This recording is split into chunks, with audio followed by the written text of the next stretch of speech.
Alright, so I thought I'd do like an update on what I got going on here. So, I got this 101 over here, and I've got the other two put away. I've got a couple other accessories, a a monitor scope, and I think that's really it.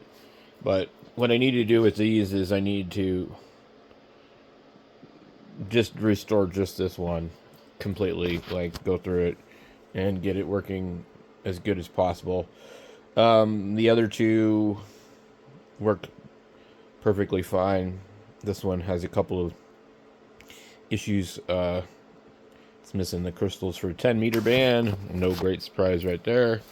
Has the incorrect 11-meter crystal for 40 channels above 40. It'd be nice to get that corrected. Literally, you can pick these up at a ham fest. You know, I've seen guys pick them up for $20 before. I mean, because they were broken. But between $20 and $300, and average price is usually $100. I paid $115 for this one, and it came with extra tubes. Maybe, I'm trying to remember. I think it came with extra tubes. So, but it's got, like it didn't really work at first. I really enjoy buying these kind of radios that don't work at first. But what I like to do after I go through them and fix them is I like to sell them, and that's not been possible in this particular place where we live. People just don't buy them here.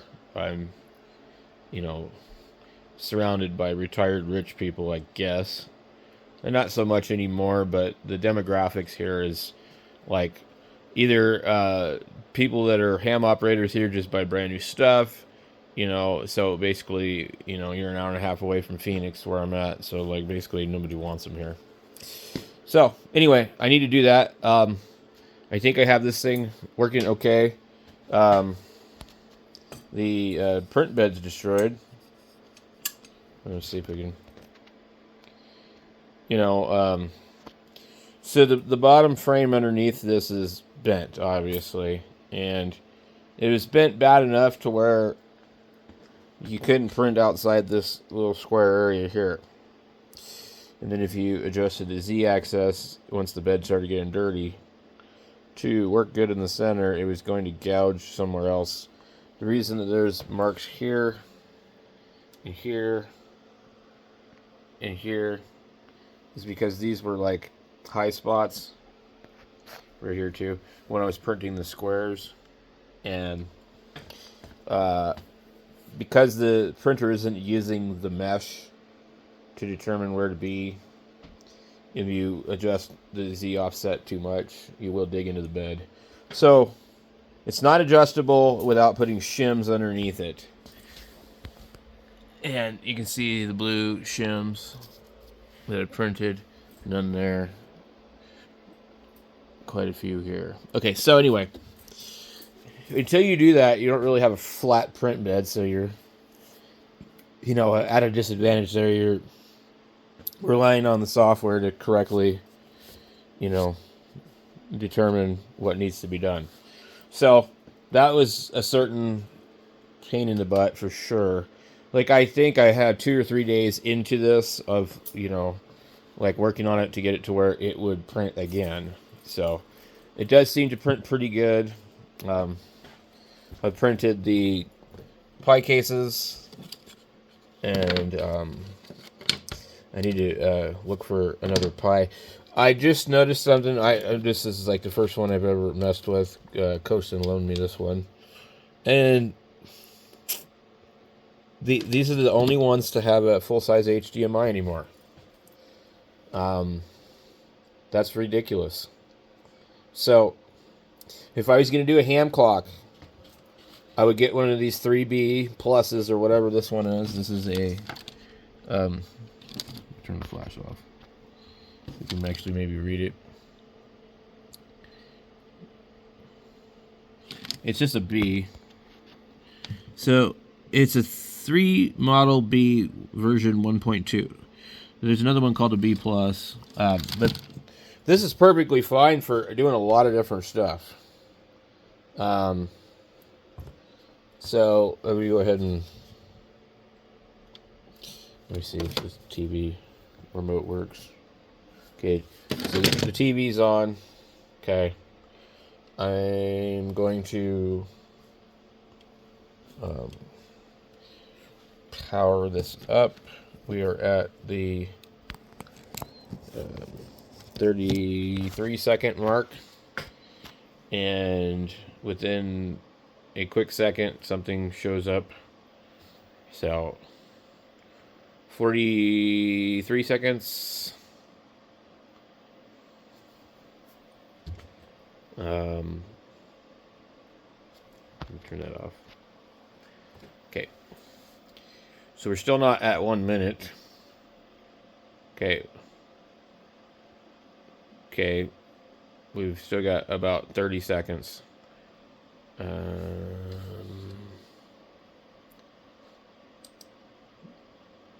Oh, okay. Never mind. So it's been less than 1 minute. Still have 10 seconds before it's 1 minute. And this thing's already running.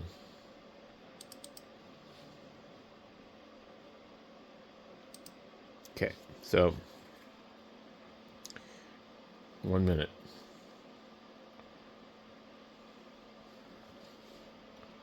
A quick skip.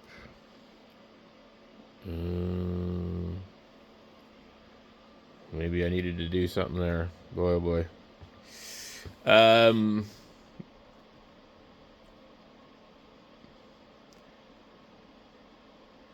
Okay. So anyway, so here we have the Pi on a 40 or 42 inch TV, and it's not probably the most ideal place for this to be, because actually this is kind of where I need to put the new printer when it comes, which is down in Phoenix and delayed, saying that not only is it not going to be here today, but it's not going to be here tomorrow. It's going to be here like 3 days later. I wonder if they lost it. And I ordered that printer. I ordered is now $10 less. The Sunlu S9 Plus is now $189 from $199, and it's like a 310 by 310 millimeter. It's like a CR10 copy with auto bed leveling, and I was really excited to get it today. But when I saw that it shipped from Pennsylvania last night and then went to Kentucky, and then it got to Phoenix at like 6 in the morning, I had a pretty good idea I wasn't going to see it today. But I didn't think they would postpone it till, Wednesday. So anyway, let me zoom back out. I printed these cases on here. I'm not going to use them. I just printed them just to see what they look like. I have an idea that I want to put a Pi with the radio. Maybe even a Pi with a touchscreen. And put it with the 891. So anyway, so over here I have this other printer. I do a lot of printing on this one, and it's pretty slow. I mean, these are really slow actually, but they work. So, and you won't have as much problems with like larger things. Although I find like generally, as you can see where the tape is, this is the area that I'm pretty much using. And I need to get some more tape, or we'll try the hairspray. I need to clear up this mess too. But so I've got some stuff on the shelf here, like a lot of stuff, fidgety stuff, that needs to get fixed, that I really am just not motivated to fix. Radios I'm not motivated to use. More scopes that are broken. And then the top has kind of turned into like, hey, let's make a mess up here. So basically, I'm just sitting here using the 710, and everything else is just kind of here for companionship. I've just like, it's all looks. It's like I do use the 450, but like I haven't even turned on the 2-meter radio. I haven't. I'm not going to use that. I haven't been using the ladder line because the antenna has been changed. But I can easily go back to it. So, I kind of feel like I'm more interested in printing things and creating things than buying radios that are broken and trying to get them to work. And, basically, like radio, for me, a lot of times I do a lot of listening because I don't get along with everybody that's on the radio. I don't necessarily agree with everybody that's on the radio. So for me, I do a lot of listening and stuff, and really, do we need this amount of equipment to listen? We don't. So, but I enjoy trying out different radios and, working on them a little bit, not too much. There's times where, you just want to be a lid, you just want to get out and operate and not, fix things. Kind of like that printer that I bought. Like, I paid too much money for it, in my opinion, because I know that there's another printer for $129 that has all the features and more that one offers. But I bought it because of its reputation. And I just bought it hoping that literally I would order it, have it show up quickly, use it, and not have to fiddle with it. Just keep buying filament, I didn't think I was going to spend 4 days trying to fix it and get it to work right, and do all this other crap, So, it's okay if you buy something at a bargain price and you end up having to do that, but, So with radio, sometimes you just want to buy something and you just don't want to fiddle with it. So that's kind of where the 710 is a great radio. You do need to fiddle with your audio on it. And, there's probably better sounding radios on transmit, but it's really, you're going to have a hard time finding a radio with a better receiver. That's what I think. And it is number 4 on the Sherwood list. So unless you buy one of the other radios that are above that, anything else is just going to be an emotional experience between the user and the radio if you think it works better than the 710, because it really probably doesn't. Now, what is the difference between listening to the receiver on the 710 and something else? Not huge. I do think that the 7300 is slightly lacking in the receiver department, only because it overloads. But you got to understand that with a software-defined radio, that radio is looking at all of the spectrum at once. And then it's taking all that spectrum and then it's, grabbing a slice of whatever it wants to look at. And that's for a full, SDR radio like the 7300. As I understand, the 710 is a down conversion SDR radio.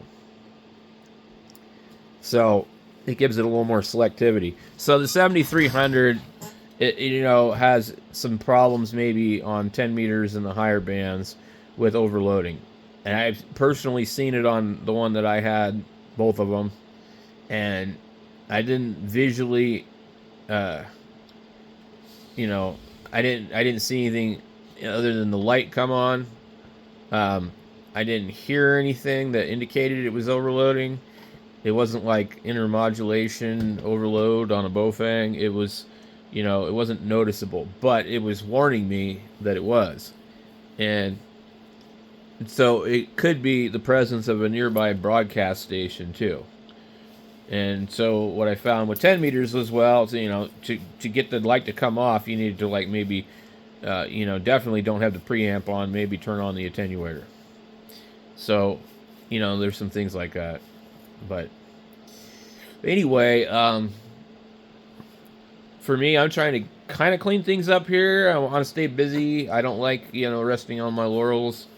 I'm still wanting to build a battery pack for the portable. So basically take this battery and reduce its size, since we know half of the battery inside of here is just empty space.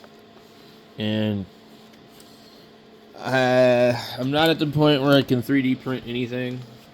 So that's the other thing that I need to try and spend some time learning is AutoCAD and or FreeCAD.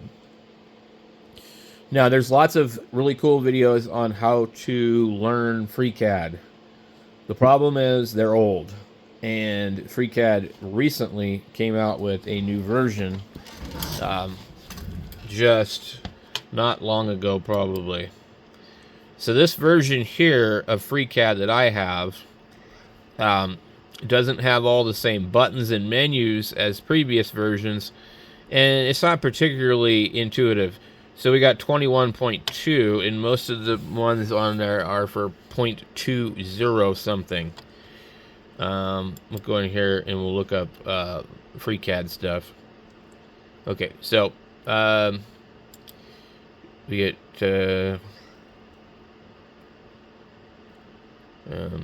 and people are having this problem: how to export STL in 2.1.2. Let's see here. Some videos.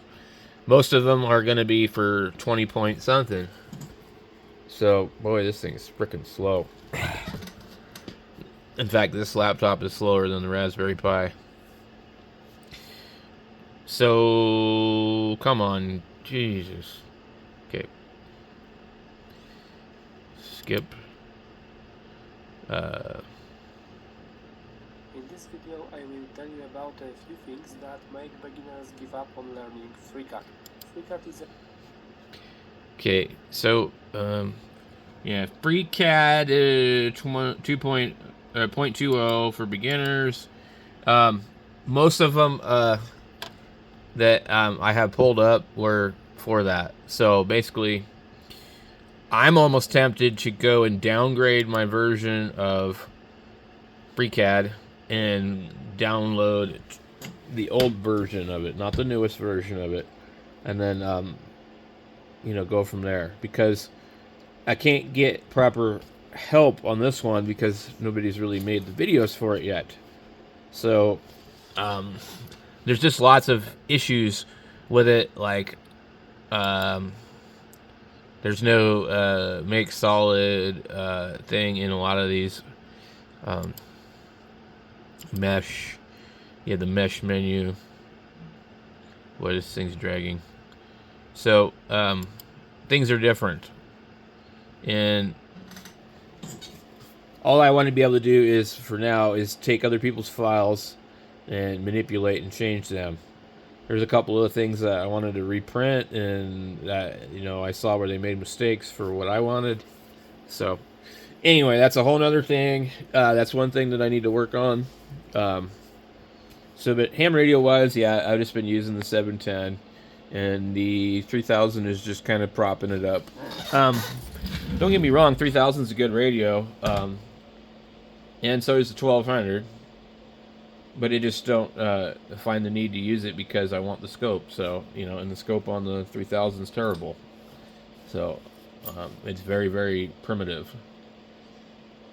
So that's kind of what I've been up to. Like I said, I'm waiting for that big printer. I've got lots of projects I can do. Like, this tuner needs to get fixed. This tuner needs to get checked out to figure out why the meter isn't relatively accurate.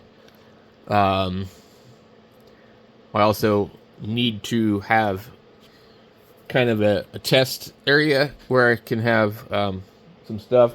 I've got this gigantic bird RCA dummy load. So this was given to me by Sam, and what happened to it was it got dropped, and it was leaking all the oil out. So Sam gave it to me, and there's some stuff on it. Made in the USA.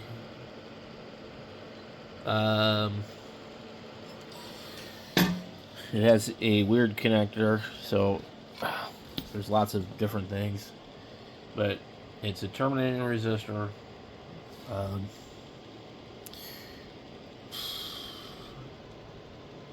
Frequency says 54 to 216. 51.4 ohms. Anyway, we're gonna build something with it, and then I can have a dummy load for testing when I don't have to worry about. I think it's good for 500 watts with the oil in it, and that's like continuous. Like it would have had oil down in there, and there was a cap on the end. It probably is repairable, but the way that they have them, they would sit in a certain area and totally could leak. So, and I think this was to control a fan. So, anyway, it's another project I need to deal with. So, anyway, we'll catch you guys in a bit.